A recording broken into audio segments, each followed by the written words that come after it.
Good day everyone! Assalamualaikum! Sawadika! I am Dr. Erliera Safarna. I am a lecturer of Orthodontic Specialist Study Program from Universitas Sumatera Utara, USU. In this occasion, Faculty of Dentistry USU are co-joining Prince of Songkla University for community service at PSU Dental Hospital on October 2025. In this video, we are going to talk about oral bad habit, its mechanism to malocclusion, how to intervene and prevent the bad habit by demonstrating particular oral exercises as myofunctional therapy to help overcome the problem becoming worse. Please enjoy our video.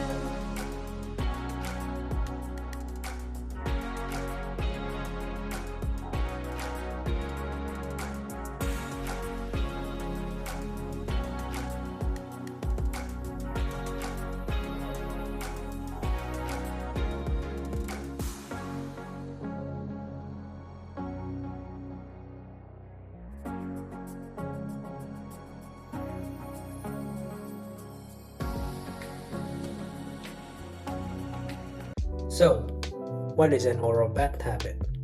Oral bad habits, often called parafunctional habits, are defined as repetitive behaviors involving the oral and perioral structures that, if they persist beyond an appropriate developmental age, around 3 to 6 years, exert continuous and abnormal forces on the teeth, jaw bones, and surrounding soft tissues.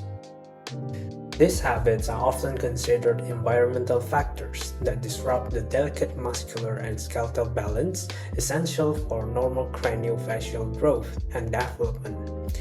This disruption can often lead to malocclusion.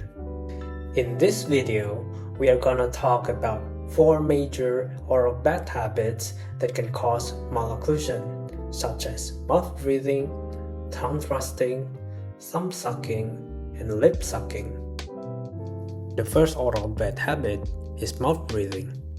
Mouth breathing is a condition or habit in which a person breathes primarily through the mouth instead of the nose, either during rest, speech, or sleep.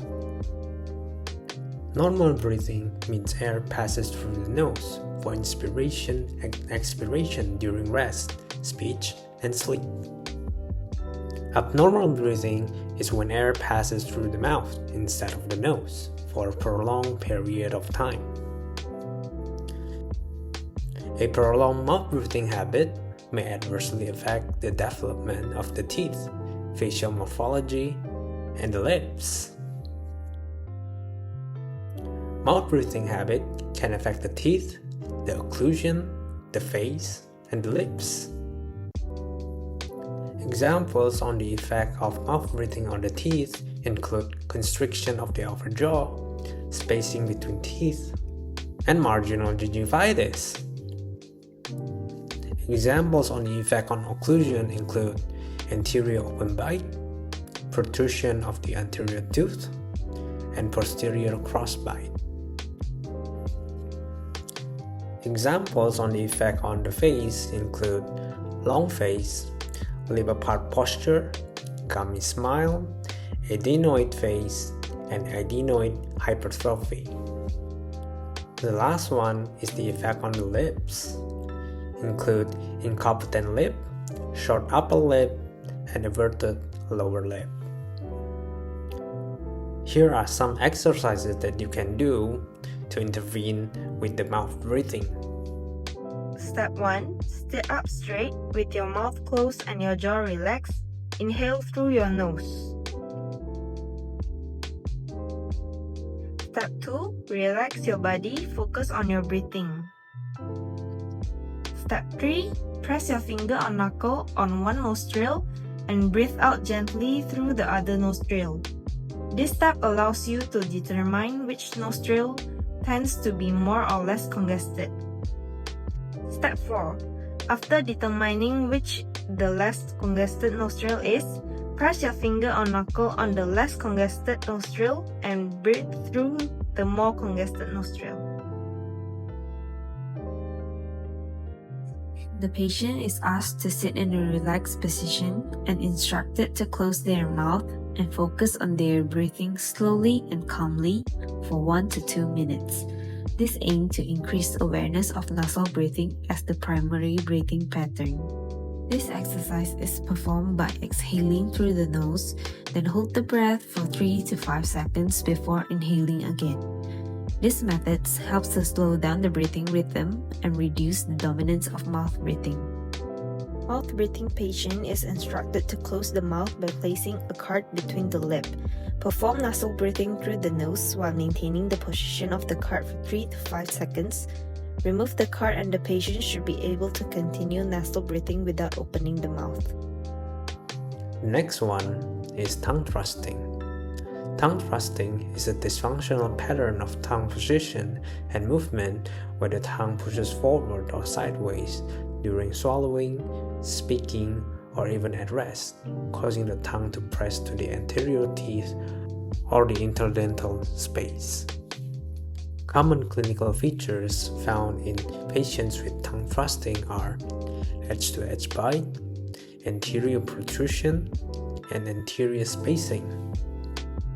The correct tongue resting position involves the tip of the tongue resting on the anterior palate behind the upper incisors, the dorsal of the tongue gently resting against the palate, the lips closed and relaxed, and breathing occurring through the nose. As we can see in these pictures, the correct tongue position is the one on the left. The one on the right is incorrect. The management of tongue thrusting include orthodontic appliance like tongue crib or palatal crib to prevent the tongue from pushing against the tooth, tongue exercise, correction of medical causes like adenoidectomy or tonsillectomy if the cause is obstructive, or multidisciplinary collaboration including orthodontist, speech therapist, and ENT. Here are some of tongue exercises you can do if you have a tongue thrusting habit. The first one, tongue click, which aims to strengthen the tongue muscles. The child should look in the mirror to see the correct tongue position on the palate just before clicking the tongue. This activity will stimulate the child to achieve the correct tongue resting position with the entire tongue. Continue this until the child can comfortably rest their tongue on the palate without tension for at least 60 seconds. The exercise is considered successful when the child can produce a stable volume click sound 60 times. The second one is tongue spot. The child is asked to find the spot on the roof of the mouth behind the upper incisors. Hold the tongue in place for 10 seconds and repeat it 10 times.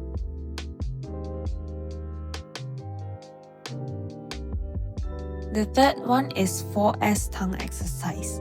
4S stands for spot, salivate, squeeze, and swallow. Place the tip of the tongue on the spot just behind the upper incisors. Gather saliva in the mouth. Press the tongue firmly against the palate, starting from the front and move towards the back, and swallow the saliva while keeping the lips closed and relaxed. It is recommended to perform this swallowing exercise at least 40 times a day. The fourth one is tongue pull exercise. Slowly pull the tongue out and hold it with your hand while applying light pressure. The variation is pull the tongue up, down, left, and right.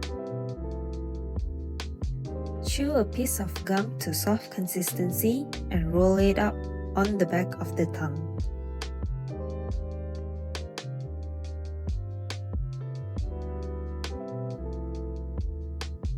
Place the gum to the palate with the tongue. Spread the gum thin on the palate with the tongue. Swallow saliva while keeping the gum with the tongue pressed to the palate, so that the gum spread along the palate after swallowing. Chew the gum hard through all of the steps. The last one is monkey face exercise. Ask the child to place the tip of their tongue on the front teeth under the upper lip with their tongue tip covering the front teeth. Hold for 10 seconds and repeat it 10 times every day. This exercise is fun and strengthens the muscles. Now, let's go to thumb sucking. Thumb sucking is an oral habit characterized by sucking the thumb, which is commonly observed in children. This habit is considered normal at an early age, under 3 to 4 years, as part of the oral phase of psychosexual development. However, if it persists after the eruption of the permanent teeth, it may lead to malocclusion and disturbances in dentofacial development. The impact of thumb sucking depends on its duration, frequency, intensity, and the position of the finger during the sucking. Common orthodontic clinical features include anterior open bite, where the anterior teeth do not make contact during occlusion, protrusion of maxillary incisors and reticulation of mandibular incisors, where the upper front teeth tend to be pushed forward. The lower front teeth are pushed inward. An increased overjet can also be seen, where the horizontal distance between the upper and the lower incisors become larger. And unilateral posterior crossbite and high arch palate are also commonly seen in patients having this oral bad habit. The approach to stopping thumb sucking can be divided into behavioral therapy and oral appliance therapy. In behavioral therapy, we can do positive reinforcements, like giving rewards when the child does not suck their thumb, or reminder therapy, using bandages, gloves, or bitter nail solutions on the finger. In the oral appliance therapy, the use of orthodontic appliances such as a palatal crib, rakes, or a blue glass appliance if the habit persists. Another thing to note that changes in tooth position caused by thumb sucking do not require orthodontic treatment if the habit has completely stopped before the age of 5. The malposition of the teeth will spontaneously correct itself without orthodontic intervention. Now, let's go to the last one, lip sucking. Lip sucking is a repetitive habit where a child pulls their lower lip into their mouth, often unconsciously. It usually starts in early childhood and can continue for years if not corrected. When a child sucks on their lip constantly, it applies unnatural pressure to the front of their teeth. Lip sucking exerts direct force on the teeth or the tissues that support them.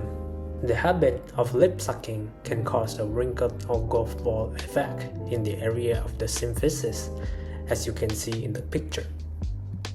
Other features include incompetent lips, labial protrusion of the maxillary incisors, and a lingual displacement of the lower incisors.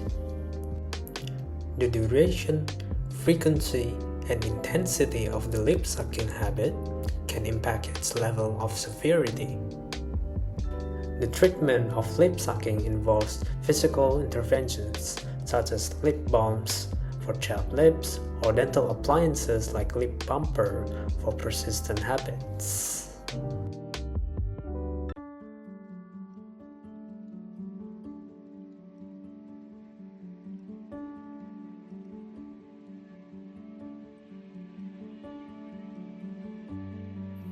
That's all from our video. Hope you guys enjoy it. Thank you for watching. Assalamualaikum. ขอบคุณค่ะ